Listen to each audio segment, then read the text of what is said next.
People come to my channel and make fun of me missing half my teeth and complain I don't wear false teeth. I have made this clear on many occasions. Why? It's a running gag, or rather a running attempt at a gag by my Christian crusaders, as if my dental status somehow negates the existence of evolution or validates the story of Noah's Ark. I'll give you an example. Imagine if a Christian walked up to me and said, "Oh, you say the earth is billions of years old? But you're missing a molar. Checkmate, atheist." It's truly peak intellectual discourse, isn't it? And believe me when I say I've explained the why many times. They think if they can make me feel self-conscious or embarrassed, I'll pack up my microphone and my evidence and go quietly into the night. Like I'm going to whisper, "Oh no, they found out about my teeth. My atheist career is over." Newsflash, my dear Christian commenters, this isn't high school. My self-worth isn't tied to my dental perfection, nor is my commitment to truth, reason, and dismantling harmful superstitions. In fact, rather than providing proof of their claims, these Christians invade the YouTube comment section and criticize me for bringing evidence against Christianity and calling out its falsehoods and its dangerous tendencies towards people in society at large. It's quite the tactical retreat, isn't it? When faced with an inconvenient truth, pivot to personal appearance. It's the online equivalent of, "I know you are, but what am I?" shouted from across the playground, only with more hellfire and less actual playground. But here's the thing, and this is where the humor truly blooms. I don't take it personally, not one bit, because rather than get angry at the rudeness of these people who want to criticize me for how I look, it is my guess that they are criticizing about how I look in order to distract me when they are feeling threatened by maybe something I have said that contradicts what they believe.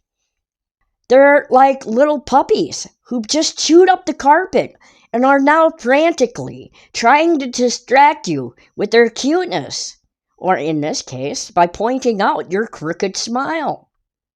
It's a primal defensive reflex. You hit a nerve, you puncture a comfortable delusion, and suddenly the facts become irrelevant, replaced by ad hominem attacks, and therefore I take nothing personally that these Christians are saying when they come to criticize. It doesn't matter if it's about my looks, or about how they think I'm going to hell, or have been deceived by Satan, or telling me I'm an idiot, or I don't truly understand because I'm an atheist, etc., etc., etc., and it just goes on from there. It's never ending for them. Oh, and the classics. "You're going to hell," which honestly sounds pretty lit if all the cool non-believers are there. "Satan has deceived you."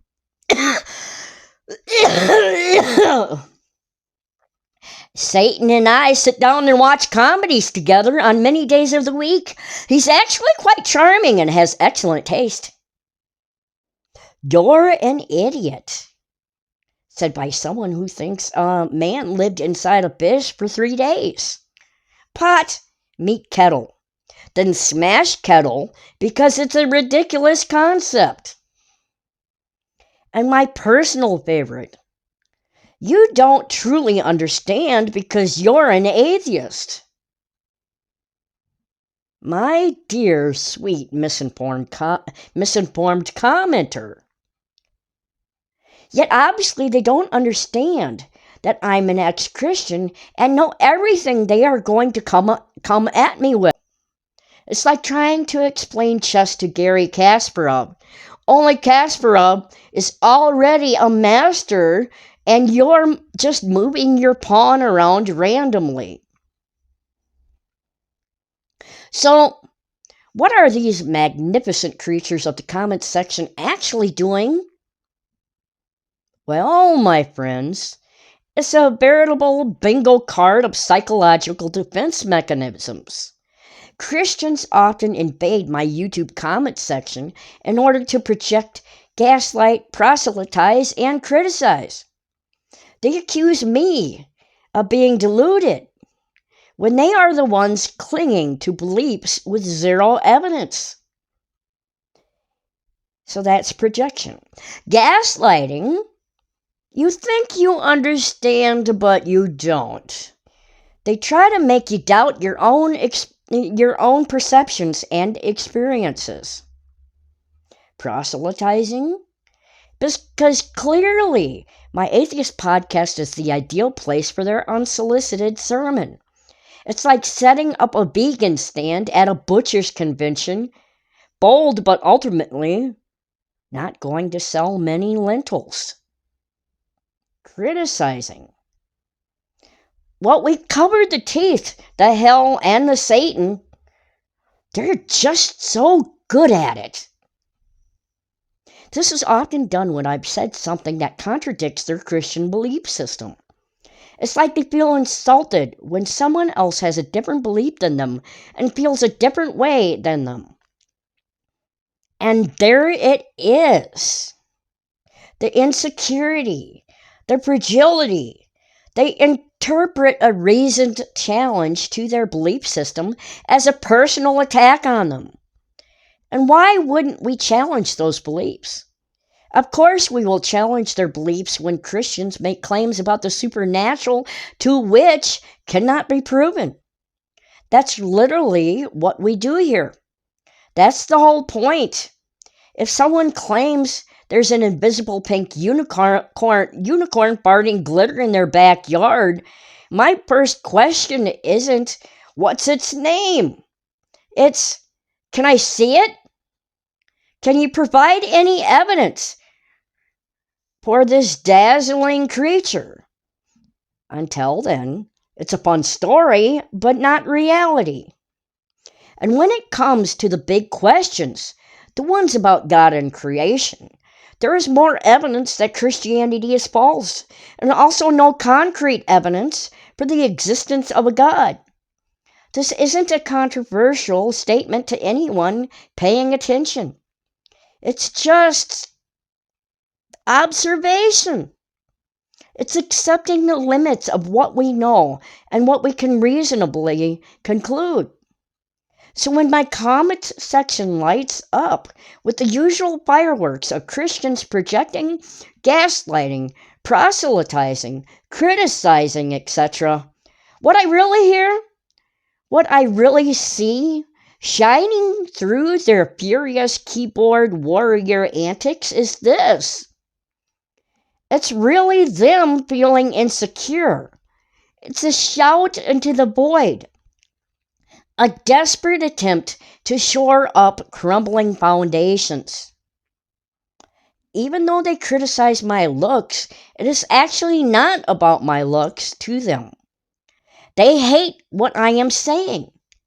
I am feeding them facts, and in turn I get Christians spewing the most hateful things at me, which usually shows up in my held folder, the worst of it. And that, my friends, is the most. Some of it ends up in the comment section to be viewed publicly, but a lot of this stuff gets put in my hold folder, and it's the worst things you can imagine. So they turn around, and criticize me. I'm feeding them facts, and in turn I get Christians spewing the most hateful things at me. And that, my friends, is the most profound revelation. It's not the teeth. It's not the hell. It's the inconvenient truth. It's the challenge to a worldview that demands absolute conformity and brooks no dissent. It's the shattering of their comfortable echo chamber, which means if they're playing the game, and sometimes it's fun to play the blame game, therefore, it's not me. It's actually them that are the problem. I'm just here, doing my thing. I am just fine, and I get on camera no matter how I look in order to bring my message to the table about the myth of Christianity and its false claims and the damage the religion and its followers have done to people and society at large. And sometimes even to their own family members. I show up. I speak my mind. I bring the evidence. I call out the hypocrisy and the harm. And if a few missing teeth makes them uncomfortable, well, that's a them problem, not a me problem. My commitment to truth isn't conditional on my dental plan, folks, which is a pretty bad plan, as you can see. My desire to shed light on dogma and delusion isn't swayed by internet bullies. And you know what the best part is? Their attempts to silence me are spectacularly, hilariously, tragically counterproductive. I do not go to the Christian channels and criticize and invade their territory like what I get from these Christians who troll my atheist podcast. Many Christians go around trolling atheist podcast channels doing this. It's a classic tactic, a digital crusade, if you will. But my message to these intrepid keyboard evangelists, these self-appointed guardians of the comment section truth, is this. And might I say to these Christians, you are not distracting me from doing the work I came here to do. You are not distracting me from getting out my message I need to get out. In fact, you're doing the exact opposite.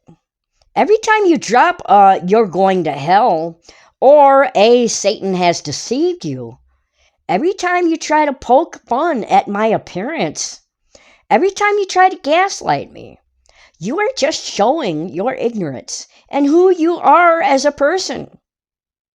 Who you really are as a person.